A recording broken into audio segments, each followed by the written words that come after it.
Welcome to Domino One. I'm your host, Smith Paul. So today I have one question for you. What do you think the importance of marriage is? Now, let me ask you another question. If we spend years building a career, chasing a dream, building a business, why is it so easy to just let go on marriage within the first season, let's say, within the first year? Why does the honeymoon season tend to go away so quickly? Poof, it just evaporated. Why is that? Have you asked yourself that question? And yes, of course, the ones of you who have done so, what's the answer? Comment below. And what do you think the answer should be? It's certainly not, well, things just got tough. Well, I don't love him anymore. I don't love her anymore. Well, he did this and this. Now, don't get me wrong. There are things that you don't do in a marriage. There are many things you don't do in marriage. There are lines that you don't cross. You don't cheat. You don't lie. You don't do a lot of things. And I'm sure you know them.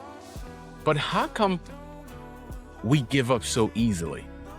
Now, 45% of first marriages will end in a divorce. 60% of second marriages will end in a divorce. 73% of third marriages will end in a divorce. Why is that? Why is the importance is not on the marriage to succeed, but rather we want to give up so easily? But we don't give up on a business so easily. The first 3-5 years of a business, it's all about grinding to see if it will make it. Why don't we use the same thing towards our marriage?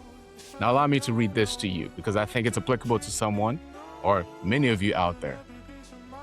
The importance of fighting for your marriage. We live in a culture that often encourages people to walk away when things become difficult. But marriage was never designed to be sustained by feelings alone.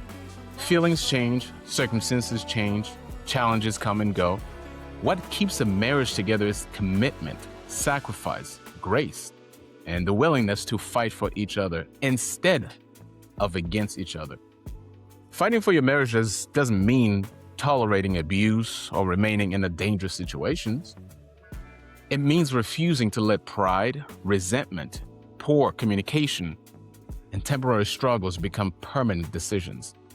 It means choosing forgiveness when it's difficult, choosing understanding when it's easier to criticize, and choosing unity when division seems more convenient.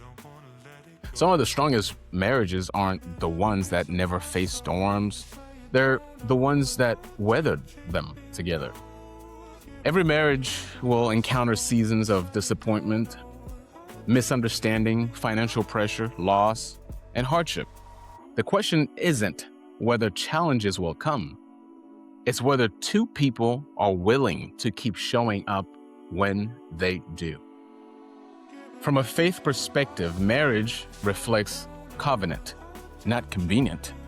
Love isn't merely a feeling, it is a daily decision.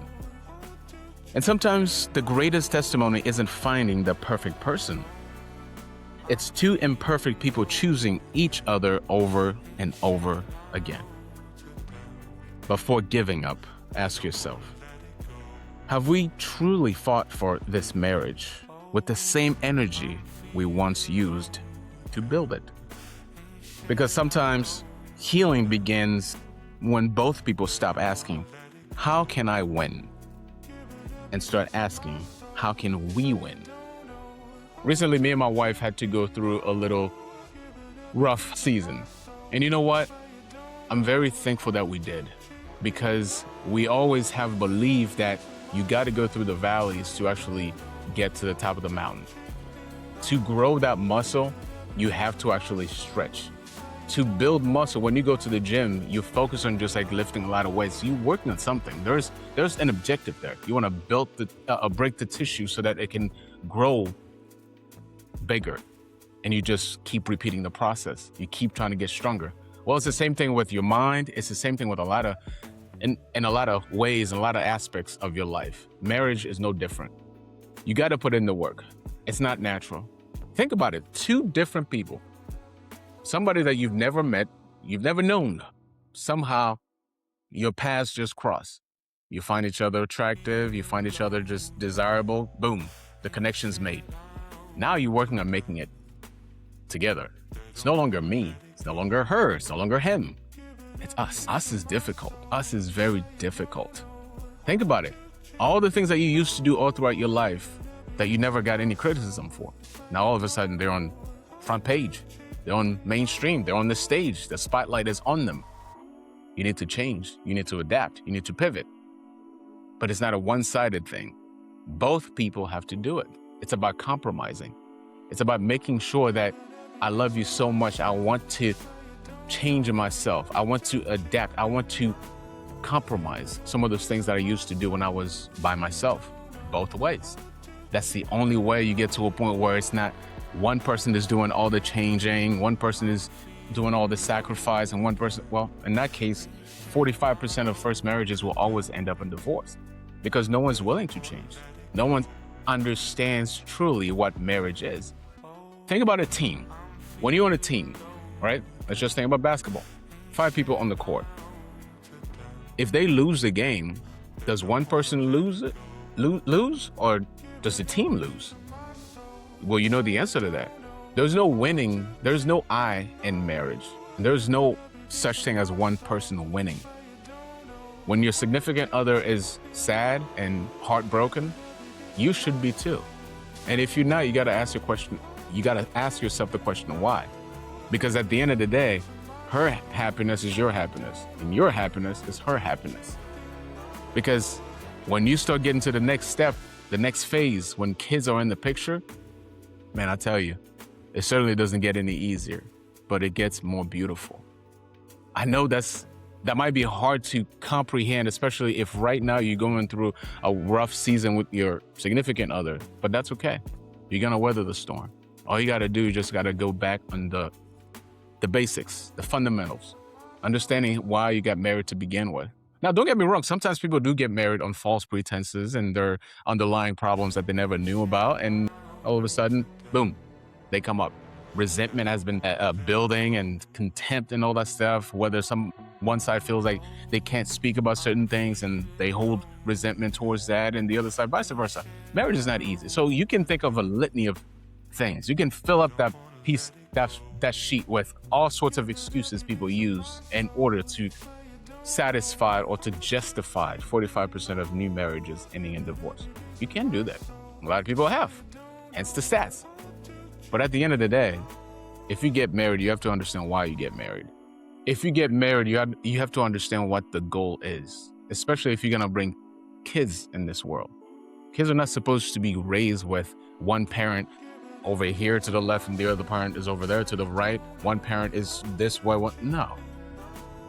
Together we make the perfect concoction for us, for the people around us, and specifically for the kids that we're trying to raise.